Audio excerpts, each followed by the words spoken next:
We've got somebody on the line very special right now. We've got country music star Miss Deborah Allen. How are you? I'm doing great. It's so good to talk to you. It's good to talk to you. You know, the whole music world has really been focused in on Prince ever since his immediate passing last week. And you know, in the midst of all of it, we've sort of been bombarded with all these stories about Prince and how he was involved in other people's careers. And you had a very interesting story about how he was involved in part of your career. Is that right? That's true. And, you know, first of all, I'm just still very, very sad about the passing of Prince because he offered so much to all of us. It was such a gift to the world. Actually, I had just talked about him a couple of days before he passed away, and I was all bubbly remembering, you know, our wonderful time that we spent together. But I'm telling you, the more time that goes by, the more that it sinks in that, you know, we're not going to have him with us here on Earth any longer, and it does make me very sad, but so happy that he, you know, gave us such a great legacy of art and his heart and soul, and, you know, he was just an amazing person.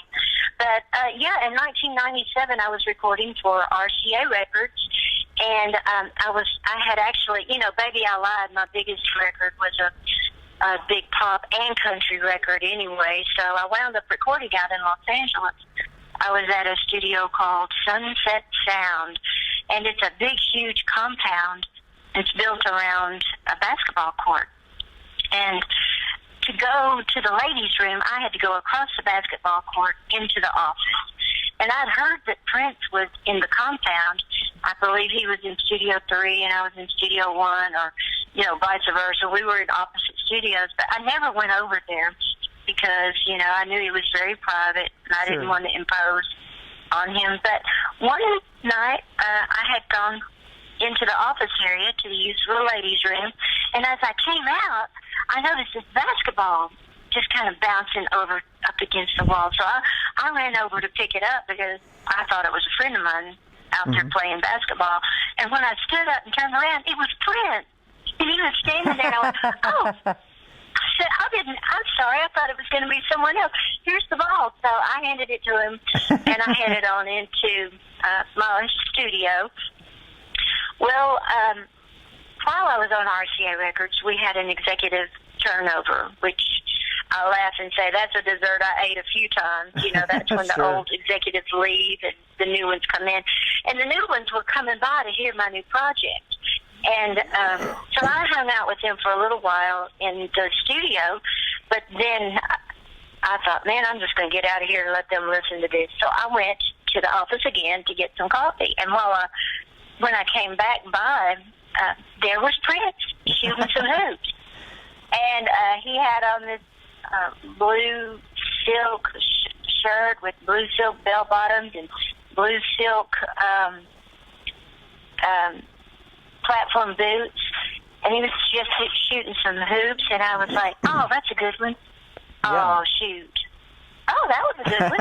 And he kind of dribbled the ball back there beside me, and I had on this little black mini skirt and this yellow suede jacket that had silver and black paint splattered all over it, and I had my hair up, jacked up real tall, you know, and I was standing there holding a couple of cups of coffee, and he dribbles the ball back there beside me, and he said, no, I said to him, I said, I like your outfit. And he looks at me and he goes, likewise. And that's what he said to me. And he had that's a high compliment there.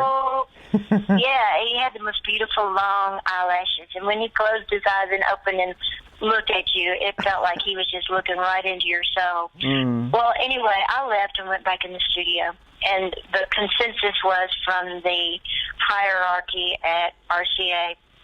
They said, well, we love your project. If you can do maybe a couple more cuts up, we think we can run with it.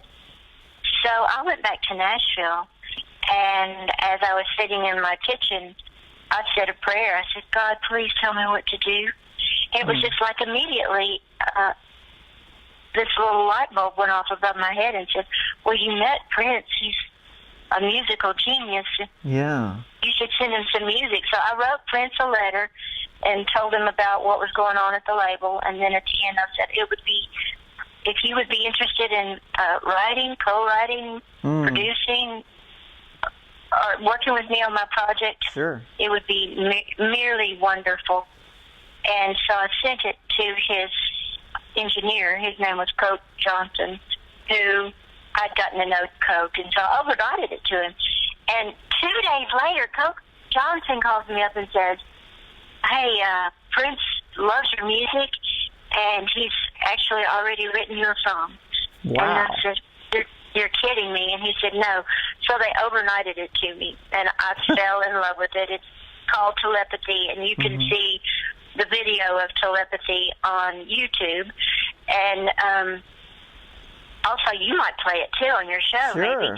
sure. And actually, we shot that video in Super 8 film. It took a long time to get it done because we had to send all these little film packets to Kodak, and then they would send it back. And it was very archaically done, but actually the record label paid for a more expensive video, but the one that seems to be the official Telepathy video is the one that we made in Super 8. It has that real grainy effect. Wow. Anyway, I got the song. I loved it. Prince played all the music on it. And after it was completed, also, I was out in L.A. for another reason. And he treated me like a lady, you know. He just treated me like a princess. I would drop by the studio one night. He was working with Jill Jones, and he had his engineer. He says, "Put Telepathy up. I want to play it for everybody."